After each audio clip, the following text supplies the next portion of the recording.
So this one really came out of the blue, for me at least, Alex, that there were these APIs that have given access to a lot of device makers for a long period of time to get data from Facebook. How big a problem is this for Facebook?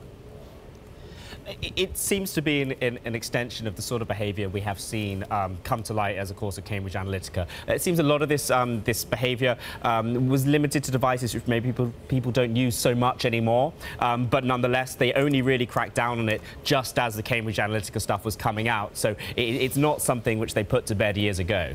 Well, how do we know there aren't more of these, Alex? Because it seems like every time we turn around, there's some other little side deal they've got with some company someplace that's giving them access to our data.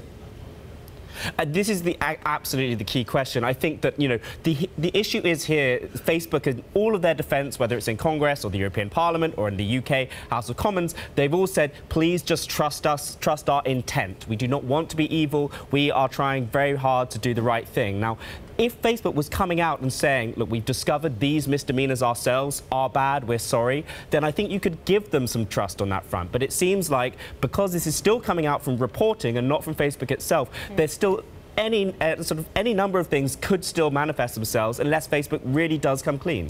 Yeah, fair point. And as Facebook was sort of disagreeing with this report, they said, look, partners could not integrate the user's Facebook features with their devices without the user's permission. So again, responding, but to your point, not out in front. The stock is just down by about 1% after closing at a record on Friday. It does not seem that investors care.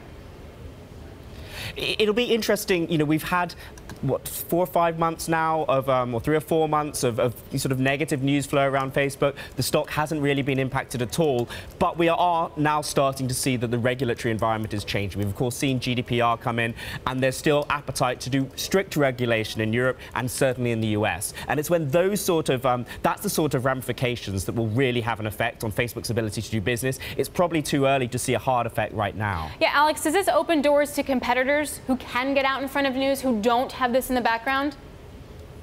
I think actually, weirdly, Facebook and Google, those sort of companies who already have access to vast pools of data, in some way are at an advantage. Because, of course, what's happening now is that there's a crackdown on saying what data you're allowed to, or you're willing to sacrifice to, companies who make money from that data. And you go through all your the T's and C's, terms and conditions, and say you do or don't want to do this. Well, people coming fresh to the table and only now trying to gather up data, it's harder for them to do so than for Facebook or Google, which already has a lot of this data.